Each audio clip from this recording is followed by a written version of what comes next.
Excelente notícia para o torcedor do São Paulo, Lucas Moura, o grande responsável pela classificação do tricolor para a final da Copa do Brasil. Já cogita ficar no Morumbi para 2024 e o vídeo de hoje do canal do Nicola traz todos os detalhes dessa história e fala também sobre o Flamengo. Outro classificado para a decisão da Copa do Brasil, resultado que garante a permanência de Sampaoli e ajuda a resolver alguns dos problemas causados pela eliminação precoce na Libertadores da América do ponto de vista financeiro.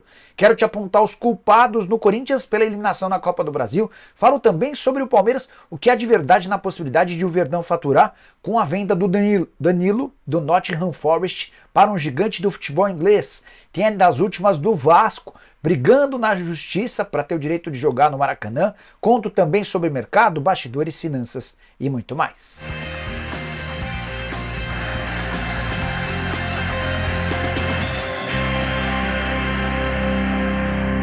Fala aí pessoal, sou Jorge Nicola, bem-vindos a mais um vídeo do canal, sempre bom ter vocês por aqui. Sem perder tempo, já queria contar que todo esse conteúdo é um oferecimento de Aposta Ganha, a casa que vai te dar R$5 para apostar se você fizer seu cadastro agora mesmo.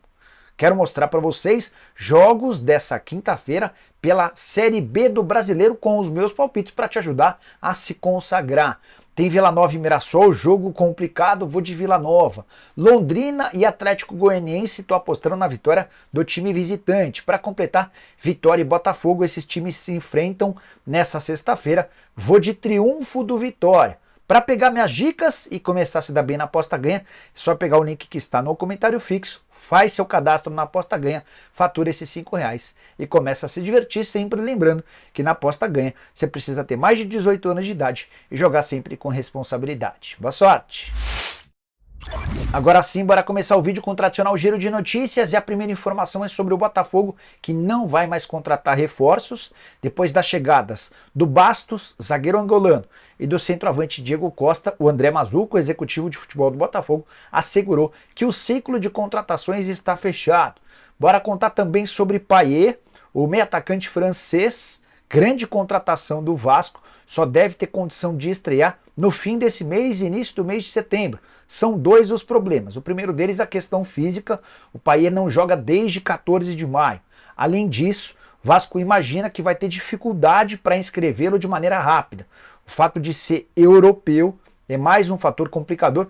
Inscrever um atleta estrangeiro já é mais complicado, mas em relação aos sul-americanos, na comparação com os europeus, é mais fácil inscrever e registrar atletas sul-americanos do que europeus. A papelada vai demandar mais tempo. De qualquer forma, o Vasco planeja passar a utilizar o Payet a partir de, no máximo, o início do mês de setembro.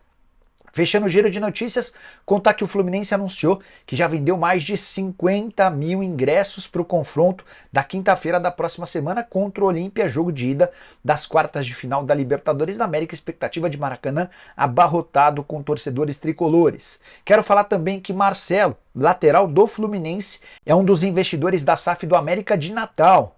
O jogador é dono de uma holding chamada 12 e a 12 será uma das investidoras da Hype Capital, que vai ser responsável pela estruturação da SAF do Clube Potiguar.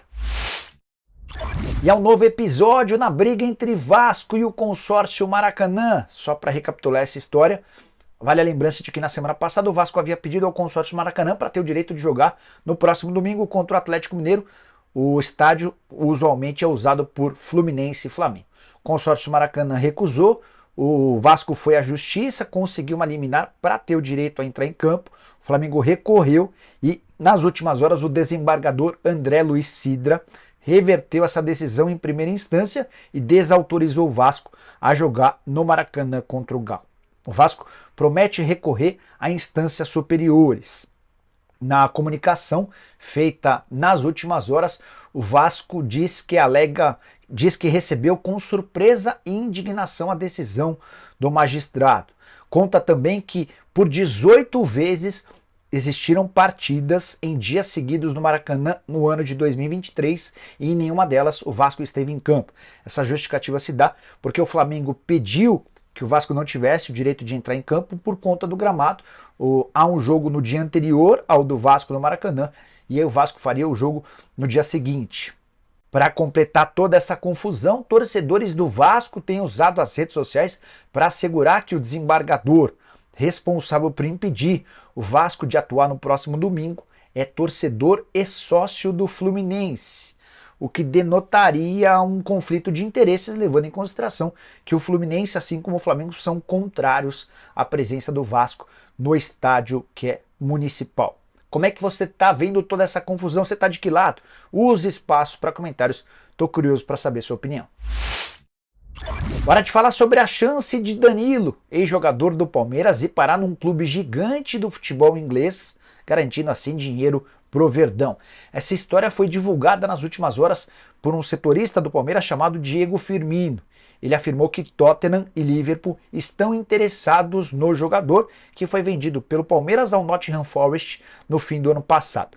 Na oportunidade, o Palmeiras lucrou 18 milhões de euros com a transferência e ainda ficou combinado mais 2 milhões de euros em caso de bônus a serem alcançados pelo atleta no clube inglês. Danilo, que tem jogado bem e virou titular absoluto do Nottingham Forest. Como é que o Palmeiras poderia ganhar com essa transferência? Verdão vendeu todo o seu percentual dos direitos econômicos, mas como clube formador teria direito a um percentual pelo mecanismo de solidariedade. O que eu fiz? Antes de gravar o vídeo, conversei com o Thiago Salles, um dos empresários do Danilo, responsável pela carreira do jogador há bastante tempo. E o Thiago cravou que essa informação é um fake news. Abre aspas para ele. Não tem nenhuma sondagem de clube algum. A gente imagina que, se o Danilo fizer uma boa temporada, ele pode ser alvo de clubes daqui a um ano. Fecha aspas. Então você, torcedor do Palmeiras, que imaginou que o Danilo pudesse render grana ainda nessa janela de transferências, que se encerra em 1º de setembro, é melhor não esperar por essa ideia. Hora de falar sobre o Corinthians. Quem são os grandes culpados da eliminação alvinegra? Você sabe, o Corinthians perdeu por 2-0 para o São Paulo nessa quarta-feira no Morumbi. Gols marcados no primeiro tempo. Primeiro deles em chute de fora da área do Wellington Rato. O segundo de Lucas Moura. Depois de cabecear a bola na trave, o Lucas empurrou a bola para dentro do gol. Pois bem, Corinthians, que vinha numa sequência de 11 jogos sem perder, eram 8 vitórias e 3 empates, perdeu no placar agregado para o São Paulo por 3-2, afinal de contas havia vencido dentro de casa por 2-1. Essa era uma das últimas chances de o Corinthians ganhar um título nessa temporada. O Duílio Monteiro Alves, que se despede da presidência alvinegra em dezembro, só vai ter a oportunidade de se sagrar campeão agora da Copa Sul-Americana. O Campeonato Brasileiro é impossível. Hoje o Timão é o 14º colocado, está brigando mais contra o rebaixamento do que por qualquer outra coisa. Queria deixar a minha opinião sobre os culpados. O primeiro deles, Vanderlei Luxemburgo, que tem muito mérito no atual momento bom do Corinthians, mas mandou mal demais na escalação e na forma como o Corinthians se comportou no primeiro tempo. Os 45 minutos iniciais foram de domínio total do São Paulo, que fez 2-0, mas teve a chance de fazer um terceiro ou até um quarto gol. Luxemburgo não quis utilizar o Fagner desde o início, deixou o Matias Rojas no banco, as opções por Maicon e Fausto não se mostraram adequadas, Corinthians deu espaço, não contra-atacou e foi uma presa fácil. No segundo tempo, Luxemburgo até melhorou o time, colocou o Corinthians para cima, algumas oportunidades foram criadas, mas diante da discrepância do primeiro tempo, Luxemburgo tem uma responsabilidade bem grande nessa eliminação. Quero comentar também sobre o papel da diretoria corintiana, para mim outra grande culpada. Como não lembrar da venda do Roger Guedes às vésperas de um jogo tão fundamental. Roger era o artilheiro do time, o grande cara nos jogos decisivos. E Roger Guedes foi vendido pro futebol do Catar depois da partida de ida. Diretoria do Corinthians que também buscou 2 reforços, mas nenhum deles em condição de atuar de maneira efetiva. O Lucas Veríssimo foi para o banco de reservas pela primeira vez, mas não foi utilizado. O Matias Rojas só conseguiu atuar nos 45 minutos finais. Isso sem contar em vários outros equívocos cometidos por Duílio Monteiro Alves e companhia ao longo da temporada. O mais natural é que o Duílio se despeça da presidência corintiana sem qualquer título. Só para completar, vale uma lembrança importante. Hoje o Corinthians não tem vaga garantida na Copa do Brasil de 2024. Essa oportunidade poderia vir com o título da Copa do Brasil desse ano. Vai ficar mais complicado. Pode ser que, inclusive, que o Corinthians dependa, tenha de torcer para clubes paulistas se classificarem para a Libertadores para que o Timão tenha essa vaga na Copa do Brasil do ano que vem. Outra coisa importante, foi a primeira vez no século XXI que o Corinthians foi eliminado pelo São Paulo num torneio ou numa disputa de mata-mata. Até houve uma classificação do São Paulo contra o Corinthians, mas era só no mata. Em todas as outras 9 disputas, foram 9 classificações do Corinthians até o duelo dessa quarta-feira, que colocou o São Paulo na decisão da Copa do Brasil. Hora de falar sobre o São Paulo, vencedor do confronto, finalista da Copa do Brasil pela segunda vez em sua história, tricolor que nunca venceu esse torneio e vai em busca do título inédito. Vai ter pela frente o Flamengo, daqui a pouco eu falo sobre o Fla. Informação importante que eu preciso trazer para vocês é que Lucas Moura não tem acerto com qualquer clube para 2024 e cogita permanecer no tricolor dependendo do que acontecer daqui até o fim da temporada. Antes de gravar o vídeo, troquei mensagens com o Júnior Pedroso, o empresário responsável por tocar a carreira do Lucas Moura há bastante tempo. Lucas deixou bem claro, abre aspas, ele veio de peito aberto para jogar no São Paulo sem compromisso com qualquer outro clube para 2024, fecha aspas. A possibilidade de ganhar títulos pelo São Paulo, de classificar o tricolor para a Libertadores do ano que vem e de ser convocado para a seleção brasileira pesariam e muito para a decisão do Lucas de permanecer no Morumbi em 2024 ou, por exemplo, jogar no Los Angeles FC, time com o qual ele tinha negociações bastante avançadas até se acertar com o tricolor. Você vai lembrar que antes de assinar com o São Paulo, Lucas chegou a trocar documentos com o Los Angeles FC. De acordo com o representante do Lucas, nada foi fechado. Essa conversa ficou para ser decidida no fim dessa temporada, com o Lucas cogitando a permanência no São Paulo, dependendo das circunstâncias. Um dos fatores importantes é a família. A esposa, por exemplo, estava meio preocupada com a volta ao Brasil e ela demonstrou muita emoção com a classificação do São Paulo da forma como foi, ao fazer uma postagem mostrando o marido dela comemorando o gol e com um emoji de choro, de emoção. Desde que retornou, Lucas Moura disputou 2 partidas e meia e deixou excelente impressão. Já havia ido bem contra o Atlético Mineiro, marcou gol contra o Flamengo e para mim foi o nome da partida na vitória por 2-0 contra o Corinthians, marcando um gol, ajudando no momento sem bola, criando várias outras oportunidades, enfim.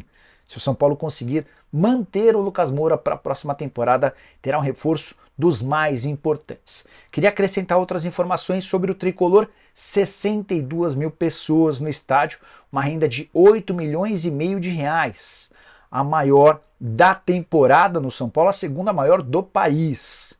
Tricolor que também não conseguia colocar mais de 62 mil pessoas desde o ano de 2015.